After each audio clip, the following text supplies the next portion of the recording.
तो रसोई में कुछ नहीं।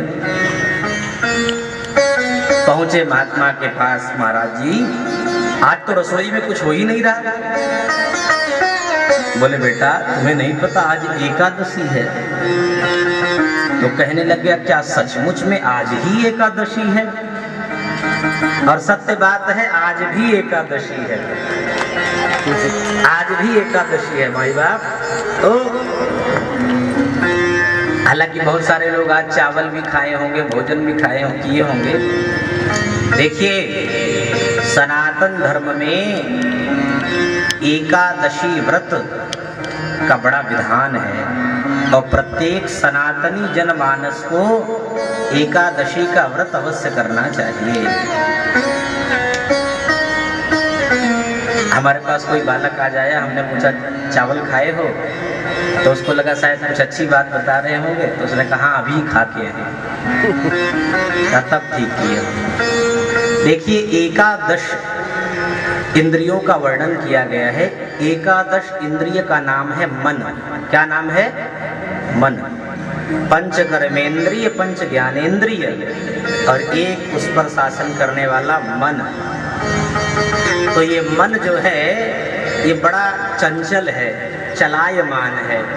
अभी अभी आप कथा में बैठे हैं और मन कहते बिना मतलब की ये कथा कह रहे हैं। जब जिस कथावाचक को सुनो तो वही रोज कथा सुना देते हैं। वही धुंधुकारी मारा गया, वही प्रहलाद जी ने भगवान की प्रार्थना करी तो भगवान खंभे से प्रकट हो गए, वही चौथे दिन भगवान का जन्म हो जाता है।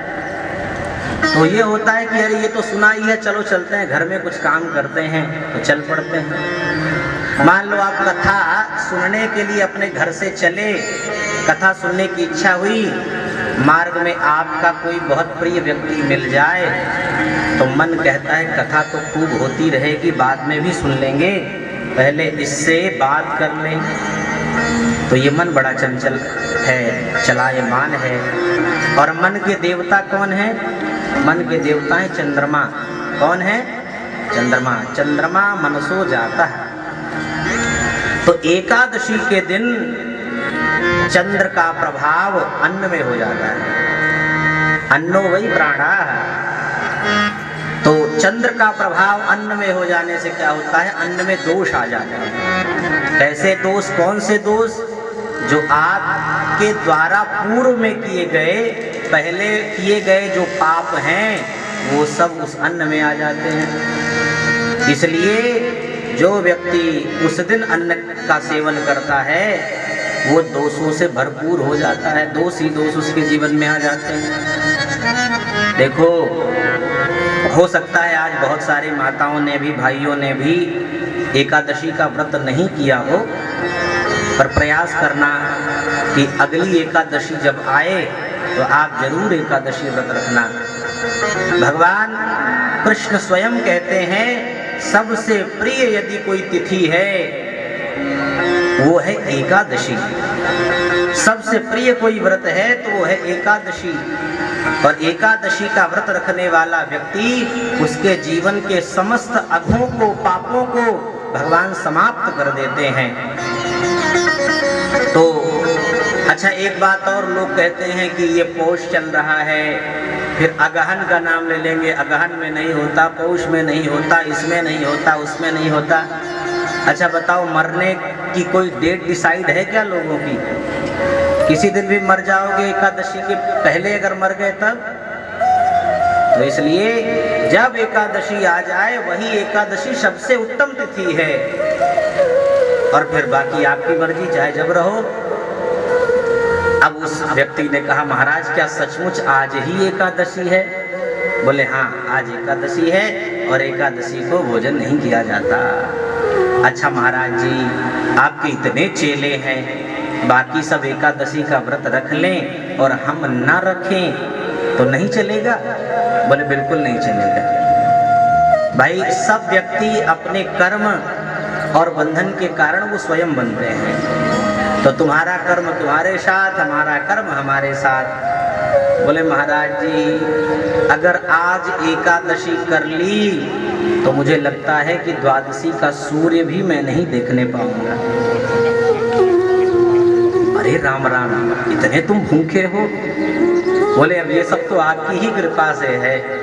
बोले हाँ हाँ, हमारी कृपा से तो है ही है। अच्छा ये बताओ, क्या तुम अपने से भोजन बना करके पालोगे? बोले महाराज, मरता क्या ना करता, आप तो दे दो जो हो, हम सब बना लेंगे। अब वह व्यक्ति लेकर दाल, आटा, सब्जी आदि लेकर के पहुंचा। जाते जाते गुरुजी ने एक संबोधन किया था कि बालक, जैसे ही तुम्हारा भोजन प्रसाद तैयार हो जाए तो तुरंत भगवान को पहले भोग लगाना। भगवान को भोग लगाने के लिए मंत्र नहीं, भाव ही काफी है। तुम थोड़े गीत गा देना। गीत सिखाया था। पहुंचा, बढ़िया बनाया, सब कुछ बना के, थोड़ा पहली बार बनाया था तो थोड़ा समय तो लगा ही। अब बना करके भगवान के सामने थाली रख दिया। न तो हम मंत्र जानते हैं, न क्रिया जानते हैं। तो हे प्रभु, सीताराम आइए, राजा राम आइए, मेरे भोजन का भोग लगाइए। सीताराम आइए, राजा राम आइए, मेरे भोजन का भोग लगाइए, मेरे भोजन का भोग लगाइए, मेरे भोजन का भोग लगाइए। अब उसे लगा कि इतने में भगवान आ जाएंगे, पर भगवान नहीं आए। अब वो बेचारा बार बार पर्दा खोलता है, बंद करता है, अंदर देखता है, बाहर देखता है, फिर कहता है मुझे लगता है हनुमान के बिना ये नहीं आते होंगे। सीताराम आइए, राजा राम आइए, हनुमत साथ लाइए, मेरे भोजन का भोग लगाइए, मेरे भोजन का भोग लगाइए, मेरे भोजन का भोग लगाइए। चलो इतने पर ही भगवान नहीं आए। उनको लगा राम जी लक्ष्मण के बिना कभी नहीं चलते, तो इसलिए लक्ष्मण जी का भी आह्वान करना पड़ेगा। सीताराम आइए, राजा राम आइए, लक्ष्मण साथ लाइए, हनुमत साथ लाइए, मेरे भोजन का भोग लगाइए, मेरे भोजन का भोग लगाइए। करता रहा। अब उसे लगा भरत शत्रुघ्न के बिना नहीं ये खाएंगे, तो भरत शत्रुघ्न का भी नाम ले लिया, संतों का नाम ले लिया, भक्तों का नाम ले लिया। अब भगवान प्रसन्न हो गए, भगवान प्रकट हो गए। अब और प्रसन्न हो गया। सीताराम आइए, राजा राम आइए, मेरे भोजन का भोग लगाइए, मेरे भोजन का भोग लगाइए, मेरे भोजन का भोग लगाइए। भगवान ने प्रसाद पाया। भगवान ने प्रसाद पाया, देखा कि इतनी लंबी चौड़ी भीड़, लगता है खाने को हमें बिल्कुल भी नहीं मिलेगा। फिर भी भगवान ने कृपा करी, सब प्रसाद सब लोगों ने थोड़ा थोड़ा पाया, थोड़ा सा उसके लिए भी बचा। भोजन करके पहुंचा आश्रम, और फिर अगली बार एकादशी आ गई तो कहने लग गया, गुरुजी जितना आपने दिया था उतने में काम बना नहीं, तो कृपा करके जितना दिया था उसके 2 गुना और दे दीजिए। गुरुजी ने दिया, वो गया, फिर ऐसे ही किया प्रक्रिया। भगवान फिर प्रकट हुए। ऐसे 2 बार, 3 बार, 4 बार होता रहा। एक बार गुरुजी को लगा कहीं ऐसा तो नहीं ये इतना लेकर जाता हो, कहीं बेच देता हो। तो आज गुरुजी ने दिया तो एकादशी के दिन, पर पीछे पीछे छुप के जाने लग गए। चलो देखते हैं कौन, कि किसको देता है, क्या करता है, कहाँ जाता है। आज वह भक्त, वह बालक पहुंचा है और आज भगवान को पुनश्च निवेदन किया है। जैसे ही सीताराम आइए, राधे श्याम आइए किया, भगवान प्रकट हो गए। और भगवान ने प्रसाद पाया। ये देखते हुए गुरु के नेत्रों से अश्रुधार बह गए। और गुरु जी ने विचार किया, मुझे लगता था कि मेरा चेला इसे कहीं बेच देता होगा, इसका कुछ दुरुपयोग करता होगा, पर इसने तो आज हमें भगवान के दर्शन करा दिए। सज्जनों, कभी कभी तो गुरु अपने शिष्य को भगवान का दर्शन कराते हैं, पर कभी कभी ऐसे ऐसे शिष्य भी प्रकट होते हैं जो अपने गुरु को ही भगवान का दर्शन करा देते हैं। धन्य है भगवान। तो हम क्या कथा कह रहे थे? कह रहे थे कि जो व्यक्ति बहुत भूखा रहता है वह भी मुर्दे के समान है।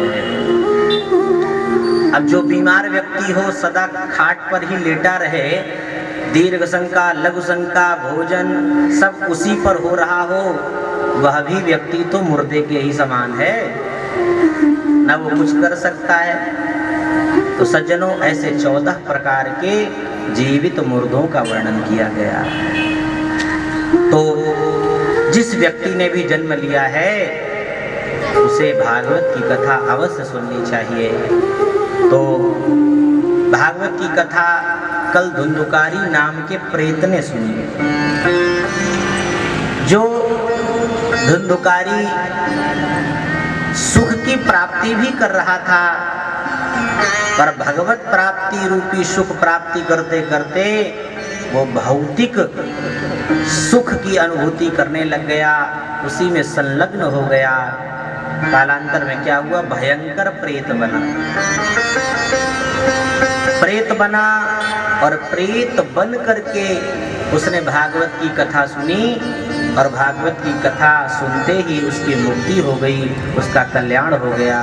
तो ये भागवत का लक्षण है, ये भागवत की महिमा है कि जीवित तो छोड़ दीजिए, मरने के बाद भी किसी को सुना दीजिए तो वो भी तर जाता है। बोले श्रीमद् भागवत महापुराण की जय हो। हमने यह भी सुना कि भागवत किम वा परैरीश्वरः सद्यो हृदयवरुध्यते प्रकृतिभिः शुश्रूषुभिः तत्क्षणात्। देखो, भागवत की रचना वेद व्यास जी ने की। वैसे तो ये भागवत भगवान ने ही कही थी, पर इस भागवत में केवल 4 श्लोक भगवान ने कहा था। वह 4 श्लोक भगवान नारायण ने ब्रह्मा जी को दिया। किसको दिया? ब्रह्मा जी को, जोर से बोलो ना। ब्रह्मा जी को दिया। और ब्रह्मा जी ने नारद जी को दिया। किसको दिया? नारद जी को दिया। और नारद जी ने वेद व्यास जी को दिया। किसको दिया?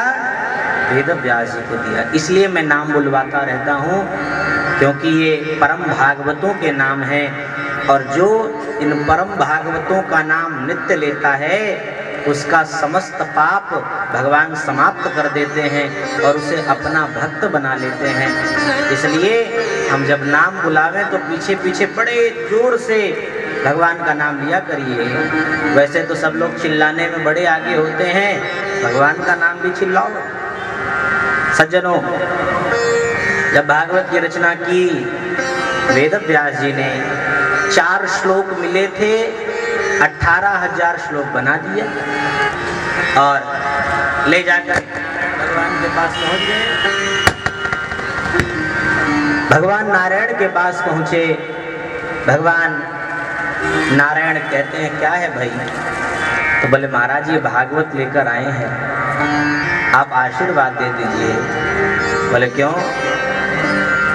बोले, महाराज इसमें आपका ही दिया हुआ वचन हमने इसमें ख्यापित किया है, इसलिए ये आपकी ही वाणी है, आप आशीर्वाद दें। तुरंत तथास्तु आशीर्वाद दे दिया।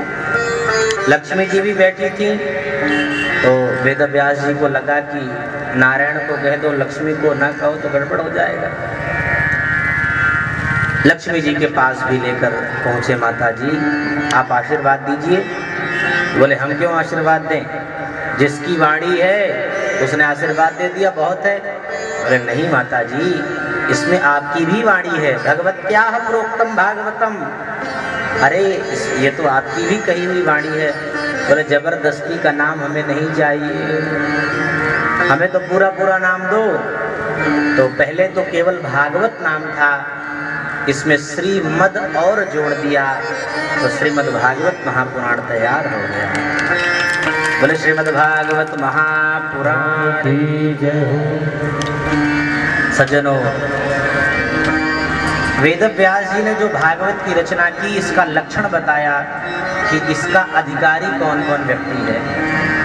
श्रीमद् भागवत में कौन गोता लगा सकता है, तो कहा निर्मत्सर, निर्मत्सराणाम सताम, जो व्यक्ति निर्मत्सर हो गया हो वही इस कथा का अधिकारी हो सकता है। बोले निर्मत्सर कैसे होते हैं? बोले देखो, संसार में दो प्रकार के मच्छर हैं। एक तो ये बाहर से जो काटते हैं, अब ये काटने लग जाएं तो आजकल बड़ी व्यवस्थाएं हैं, मोर्टीन, ऑल आउट, मच्छरदानी, ये सब लगा करके आप मच्छरों से बच सकते हैं।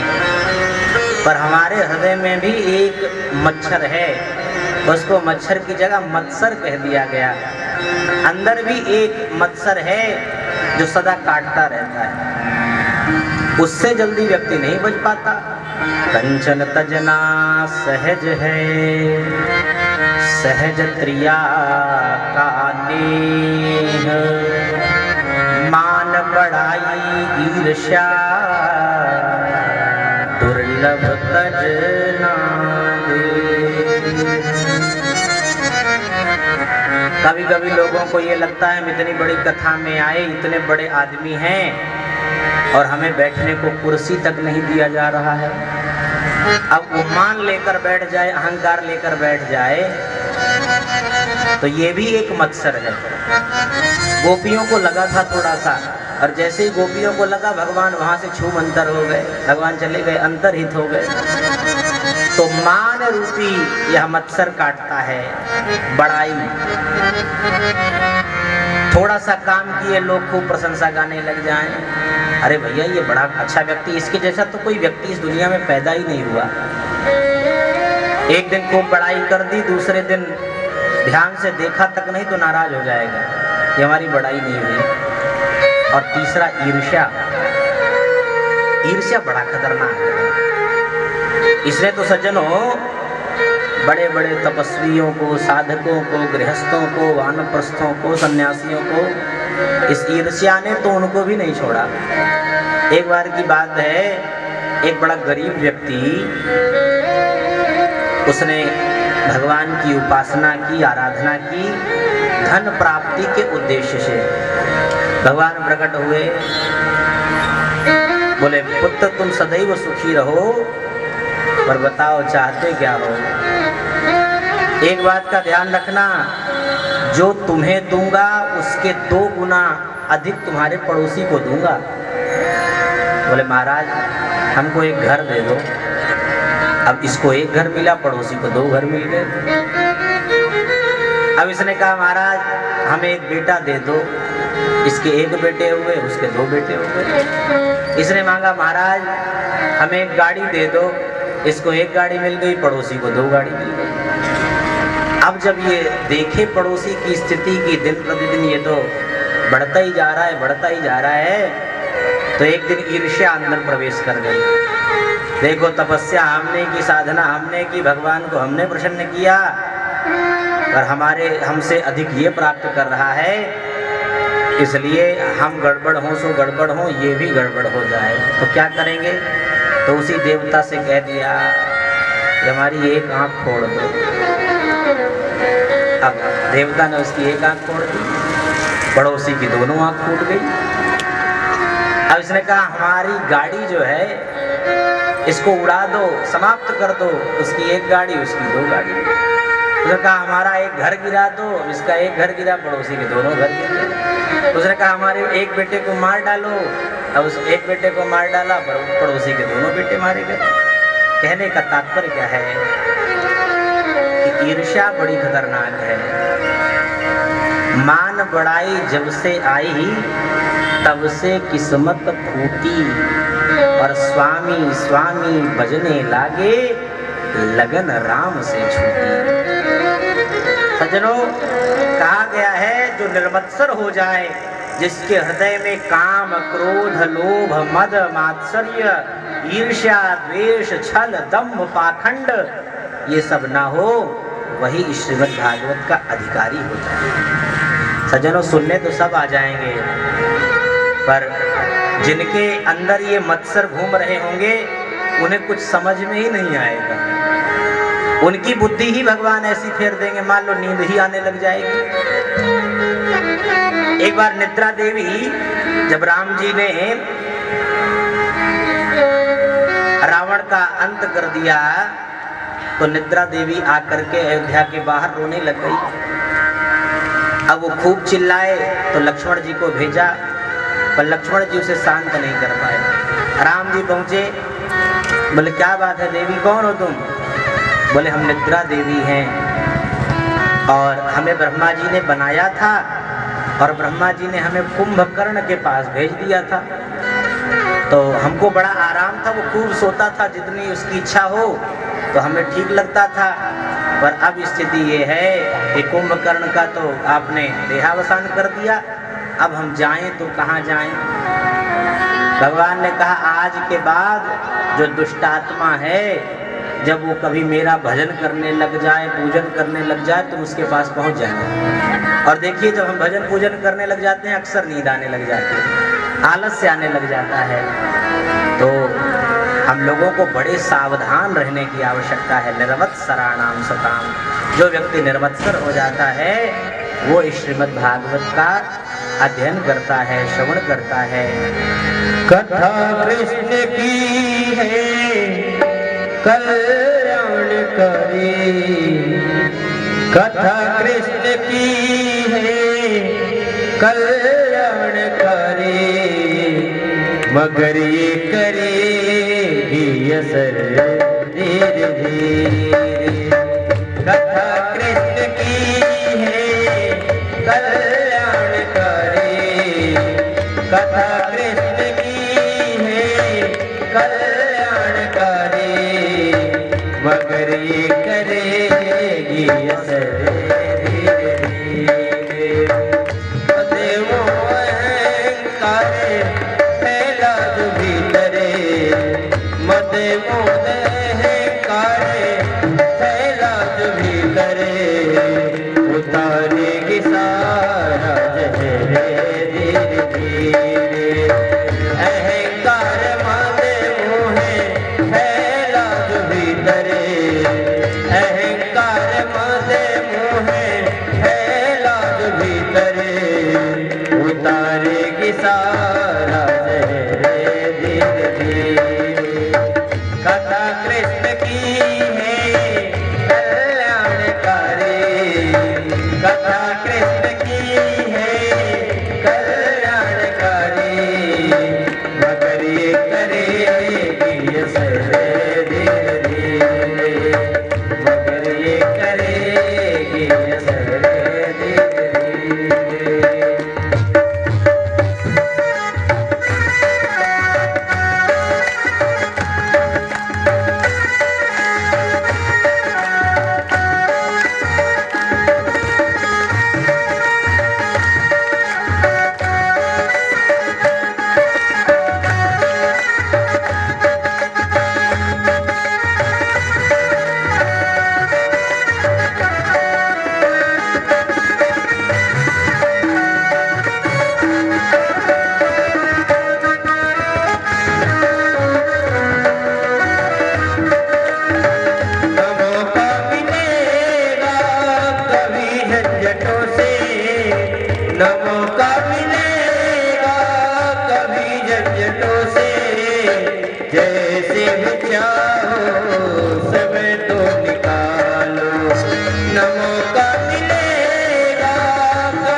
झंझटों